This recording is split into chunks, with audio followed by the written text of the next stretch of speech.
Okay, in the first part of the LTIB really is to set the scene and provide some of the scope, and in doing that to bust some of the myths around data and information that people can get sort of trapped into when they're thinking about it in a very narrow kind of domain specific way.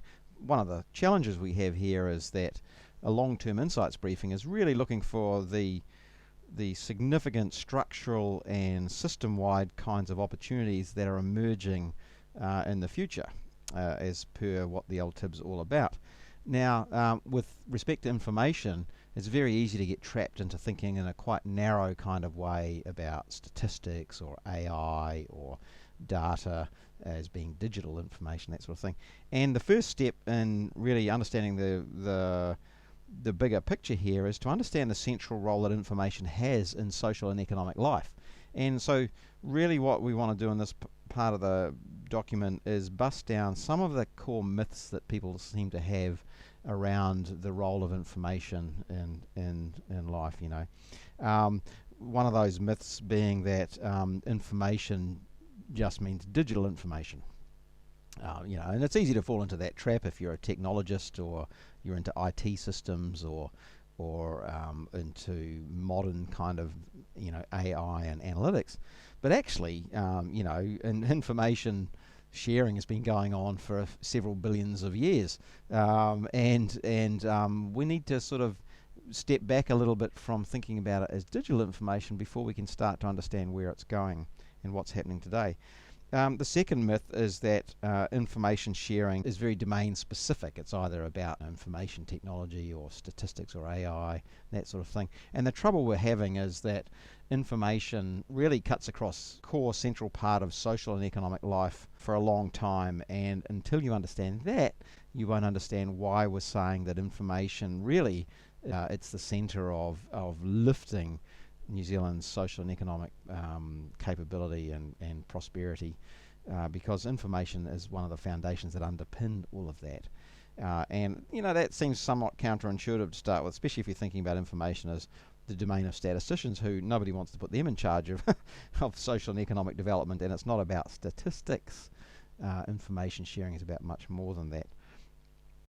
The third kind of myth that gets sort of perpetuated today is the digital revolution is an information revolution, and it's not really. The people in charge of information sharing today are technologists. So what we're really saying here today is that you need to step back from the digital revolution and start thinking about this as an information revolution, and what does that take to produce. But that'll become clearer in a minute. And the main way to understand the digital revolution today is really that it's the main difference from previous information revolutions that happened with Gutenberg and prior to that and all of that other kind of information revolutions, is that today we're capturing more and more of social and economic life in a recordable way, in a digital way. And so what were formerly ephemeral transactions, I give money to you and you give me something or that, and some stuff used to get recorded, in the bureaucracies and various things over the past few hundred years. We're really now capturing almost everything. When I talk to my nan, I'm doing it on digital media, I'm doing all my economic transactions online, a lot of my social transactions, a lot of what I believe and think about is all becoming what was formerly ephemeral and disappeared is now becoming part of the semi-permanent record and is reusable, and that's amplifies both the opportunities and the risks. So that's the way to understand what's happening today, but we'll understand that a bit better later. The way I'm going to use to explain that is really just to sort of give you a bit of perspective around information sharing. Don't worry too much. We're going to get to the main points here. But look, information sharing really did evolve about 3 billion years ago. This is well-established theory that, originally when life emerged, it was sort of these archaea and bacteria, these single-celled organisms, the very simple cells. What happened is the archaea and the bacteria, funnily enough, they teamed up at some point about 2 billion. It took a billion years before we got complex eukaryote cells. And what in fact happened was these little guys got subsumed to become the organelles inside the bigger, more complex cells, the eukaryote cells. And of course, to regulate how they operate together with the mitochondria and all of the other bits and pieces inside a complex cell, of course they have to signal each other and information share. When should I switch things on and switch things off? So information sharing's been around for a long time as part of a teaming exercise to cooperate together, to coordinate, and in this case lift our complexity from very simple cells to complicated cells. Information sharing is also, we've got information sharing going on inside ourselves as multicellular organisms. Your liver cell needs to know when to start doing its thing. Your nerve cells are transmitting information across your body. Multicellular organisms are bunches of individual cells who are sharing information using hormones and nervous systems and all sorts of medium to transmit and receive information to make sure that multicellular organism, in this case a really bad drawing of a cat, does is a coordinated team which can survive together and reproduce in that, and that requires information sharing. So we've evolved lots of new mechanisms for information sharing to do that, as you can see, and that's 1.5 billion years ago. But information sharing, is not restricted to just information sharing between the organs of a complex cell and then information sharing between those complex cells, but also between individual multicellular species. Here's my bad pictures of a meerkat. Alarm calls, flocking behavior, schooling behavior in fish, the way wolves, lions hunt. There's lots of signaling and information sharing to coordinate activity for shared outcomes. Bees wiggle their bums so to tell each other where the flowers are. Ants leave chemtrails to tell where food is. Meerkats make alarm calls when eagles fly over, with big claws. So information sharing and the ability to transmit and receive information have been occurring 3 billion years ago. 2 billion years ago when you got that, and then as multicellular organisms, but then as colonies of jellyfish coordinate and as colonies of individual multicellular organisms coordinate, they're all talking to each other in simple kinds of ways. Of course, then along come ourselves, and we evolve things like language, very high fidelity information sharing, where we can say stuff, and transmit what's going on in our heads to this person over here, and we use it to mobilize and coordinate with each other in very complex ways. Information sharing, and the evolution of language is the evolution of high fidelity, granular information sharing between individuals, such that we can coordinate as teams to share, we should go this way or we should go this way. The second thing, though, about this is we also can receive and transmit information into the next generation. So any innovations like the ability to make fire or hardened spear tips using fire can accumulate on top of each other. And so part of there were two real innovations with humans. One was the ability to transmit and receive high fidelity information to sort of coordinate and cooperate today, but we can also accumulate our informational capital and pass it on into the brains of the next generation, such that they also learn how to do it, and then they can build on that. So we could scaffold, they call it the accumulation of cultural evolution. So we weren't just passing on our genes, but we were passing on our memes, such that we could start to lift ourselves up from merely reinventing the wheel each time. Now, we also went a step further. We innovated ways of recording information, so not just passing it from one brain to another and into the next generation. We could also write it down. So I can read what Plato wrote 2,000 years ago, and we started making marks and tallying up things and accounts and debts and things back in where was it, Mesopotamia and places like that, as we started to settle down, and we innovated around the ability to capture and record stuff. So information sharing, the ability to accumulate information, transmit it into the future, record it with high fidelity, has become part of the innovations that humans have evolved over the last few millennia. So you can see information sharing is core to who humans are and core to our success. Again, obviously that's evolved into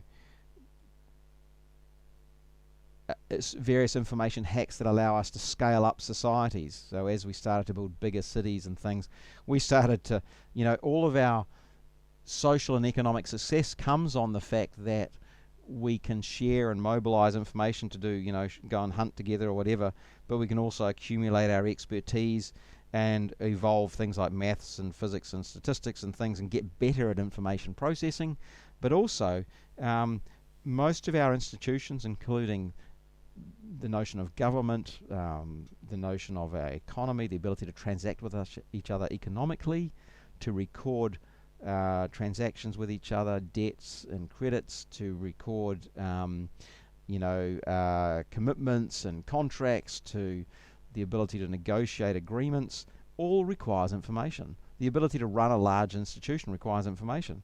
And as we've got sort of more larger and complex, we've started to develop things like written laws, information about what you are and aren't allowed to do. So going from sort of norms to written laws and things, we've got information hacks to solve particular kinds of problems.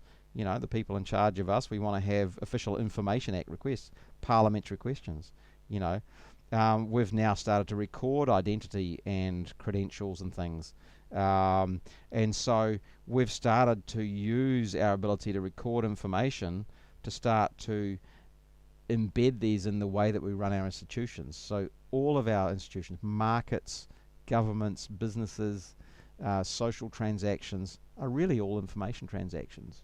It's how we coordinate and inform, capture agreements, commitments, mobilize, coordinate with each other. It's all underpinned by information sharing.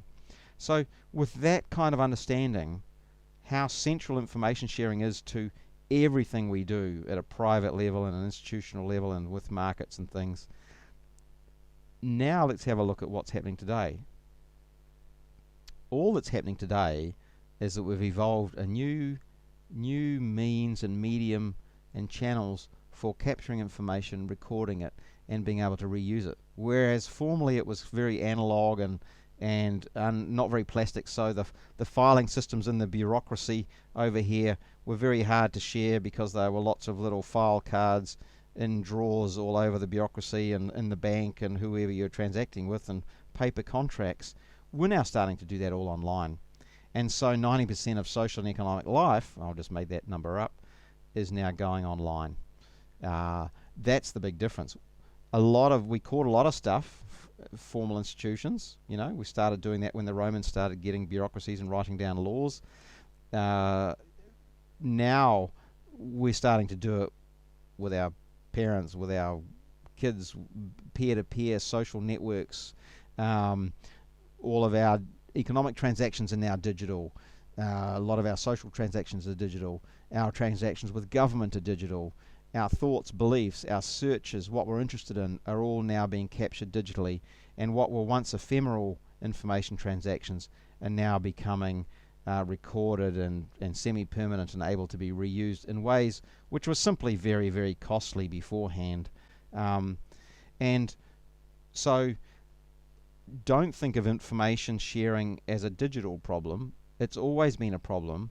And the kinds of problems and the kinds of solutions we've had to solve it, like making transparency, freedom of information, freedom of thought, freedom of speech, all of these kinds of hacks that we've had 2,000 years to evolve. Might get a different color here. 2,000 years of evolution of how we do information sharing doesn't necessarily need to change a hell of a lot. But the new problem is that now we're starting to move from ephemeral transactions to more permanent kind of transactions, where our information sharing that underpins social and economic life is now becoming part of the digital record, and so able to be reused. So information is not digital. It can be verbal, chemical, nerve endings and that. And we can now start to translate a lot of that analog information into digital information as well. We got optical character recognition, that sort of thing. Don't get trapped into thinking this is just about statistics and statistics NZ. actually, when you do information sharing well and get it working well, it underpins most of social and economic life. The other thing to notice here too is that there's a real tension with information sharing, and we need to stop thinking about it as not just a technical problem. It's a relationship problem. So what you notice when you're thinking about the story of the information sharing, let's get another colour here, some blue will do. These are individuals, and they're teaming up to form, a team which is a complex cell, which have specialist parts and things. And information sharing is about how these things relate to each other. And it's the same with these cells, the cells have got to relate to each other in a way where they all commit to the same sort of outcome. Otherwise, if they're not coordinated and your nerves tell you to do one thing and everything else tells you to do something else, it's not going to be a very good outcome. And so it's about how individuals cooperate with each other and coordinate with each other. So information is a very social a cooperative kind of asset. You could call it cooperative capital. The ability to share information and how well you can share it underpins how well you can cooperate with each other. And obviously we get free riders or freeloaders and cooperators and non-cooperative. And so a lot of what information transactions do is underpin the relationship of the individual to the group, how they relate to each other. So it's both a public good for a shared outcome, but also a very personal, private good. It's part of your identity. Am I included in the group? Am I excluded? Do I have the right information to be part of the group? Do I know the jargon and the techniques and things? Do I have the credentials to be a member of the group? So it's both a public good when we're forming communities who are sharing information to do shared work and for shared outcomes, but it's also a very private good as well. And we are defined by the information that underpins us to our group. So, I'm of a certain age, I can go to the pub, I've been vaccinated, these kinds of things. So information sharing underpins the success of social and economic life for the individual and for the group, and always that tension between the two. So we've got to be careful when thinking about information. It's not just a technical problem. Information sharing underpins social and economic life in a way that provides the shared goods of social and economic life, but also the individual goods and location and inclusion and trust and cooperation at the individual level. So how we manage information sharing is also vitally important to us as individuals within groups. And so for this reason, information sharing is not a technology problem, it's a relationship problem. And that's one of the key findings of the LTIB, and that to do good information sharing requires that we manage good relationships. And this is another reason why the digital revolution is not really an information revolution yet. We're really good at sending these signals around, but not so good at managing the informational relationships. When that's only just starting to emerge now with GDPR and various other things, consumer digital rights and things. But we need to go much further and much deeper into understanding how our informational relationships are translating into this digital environment. So that's another key part of this whole, how central information is to our individual and public and shared success. And so the first part of the paper is really saying information is central to social and economic life.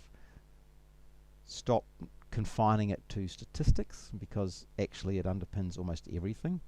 Of course, statisticians have a very big interest in it, but so does everybody else. And that's part of the challenge of this LTIB, is that it's very hard to keep this in a specific governmental department because information underpins government, the economy, soon the environment when we start recording more interactions with our environment.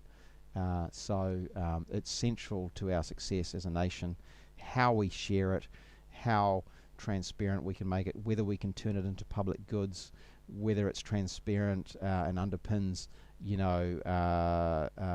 way that our institutions function as either being sort of highly coercive or more inclusive and trusted. All of these things are really going to matter, because more and more of social and economic life is going online and being recorded, and that information that we always used to share for our success is now becoming much more permanent and reusable.